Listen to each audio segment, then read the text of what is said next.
আপনাদেরকে কিছু গাছ দেখাতে চলেছি। হ্যালো ভিউয়ার্স, আমি আমিরুল। আপনারা দেখছেন সবুজ বন্ধু এমএসডি। ক্যামেরার সামনে যে দেখতে পাচ্ছেন যে গাছগুলো আমি টেবিলের ওপর রেখেছি আপনাদের দেখানোর জন্য, এই গাছগুলো কিন্তু আমাদের এলাকার গাছ নয়। এই গাছগুলো আমি ব্যাঙ্গালোর থেকে কালেক্ট করে নিয়ে এসেছি। এই গাছগুলো আমি সব ব্যাঙ্গালোর থেকে ছোটো ছোটো চারা নিয়ে এসেছিলাম। এই বোতলের কেটে ভরে নিয়ে এসেছি, ঝুলাই করে নিয়ে এসেছিলাম। তো দেখতে পাচ্ছেন এই গাছ আমি ছাদে রাখার জন্য নয়, এগুলো এখানে ছাদে বড় করে রাস্তার ধারে ধারে লাগানোর জন্য আমি এই গাছগুলো ব্যাঙ্গালোর থেকে কালেক্ট করে নিয়ে এসেছি। আগেও আপনাদেরকে দেখিয়েছিলাম যে আমি রাস্তার ধারে কত গাছ লাগিয়েছি, আর আপনারা দেখেছেন আমি রাস্তার ধারে অলরেডি অনেক গাছই লাগিয়েছি। তবে কেউ সহযোগিতা করলে আমি আরও লাগাতে পারবো, কেননা আমার অত সম্ভব নয় যে আমি সব জায়গায় জাফরি নিজে কিনে গাছ লাগাতে পারবো। আমাকে সহযোগিতা দরকার, কিন্তু আমি গাছ দিব। আমি গাছ তৈরি করছি, আমি গাছ দিব। দেখতে পাচ্ছেন এই গাছটা হলো একটা ফুল গাছ, মানে ছায়া জাতীয় ফুল গাছ। ফুল ছায়া হবে বা ফুলও হবে, অনেক বড় হবে গাছটা, ছোট নয়। কিন্তু শীতের সময় পুরো গাছটা ফুল হবে। এটাও সেই গাছ একই, এটাও ওই গাছে একই।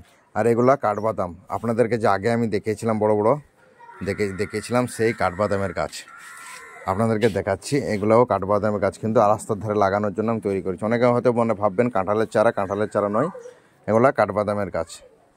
এগুলা অনেক, এই গাছগুলা কিন্তু অনেক ঝাঁকড়া হয় এবং ছায়া জাতীয় একটা গাছ। তো এই গাছগুলা আগামী বছর এপ্রিল মে জুনের দিকে আমি রাস্তায় লাগাবো। তা যারা আমাকে সহযোগিতা করতে চান আমার সঙ্গে যোগাযোগ করবেন, আমাকে একটু হেল্প করবেন, জাফরির ব্যবস্থা করবেন। আমি এই গাছ নিয়ে গিয়ে আপনাদের ওখানে লাগিয়ে দেবো।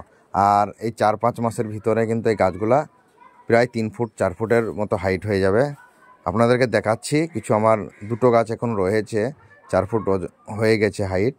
আর এই গাছ আর এই গাছগুলো সেম গাছ দেখাচ্ছি আপনাদেরকে। দেখুন যে গাছগুলো দেখানোর চেষ্টা করছিলাম আপনাকে, ছোট দেখালাম, আর এগুলো হলো বড় গাছ। দেখেন এগুলো কিন্তু এটা প্রায় 5 ফুট হাইট হয়ে গেছে, এটা 4.5 ফুট হাইট হয়ে গেছে। এই গাছগুলো কিন্তু একটা প্যাকেটের মধ্যে আছে, দেখুন এত বড় হয়েছে প্যাকেটের মধ্যে। এই গাছগুলো যখন নিচে লাগাবো তখন কত বড় হয়ে যাবে বুঝতে পারছেন আপনারা। তা আপনারা সহযোগিতা করুন। এখন করলে কিন্তু এখনও দুটো গাছ আছে অলরেডি, এই গাছ দুটো তৈরি হয়ে আছে, আমি লাগানোর জন্য রেডি। আর এই যে ছোট গাছগুলো দেখছেন, ছোট গাছগুলো কিন্তু এখনও দেরি আছে, এপ্রিল মাসের মধ্যে লাগাবো। ধন্যবাদ আমার ভিডিও দেখার জন্য। ভালো লাগলে আমার ভিডিওটাকে শেয়ার কমেন্ট করবেন এবং চ্যানেলটাকে সাবস্ক্রাইব করবেন।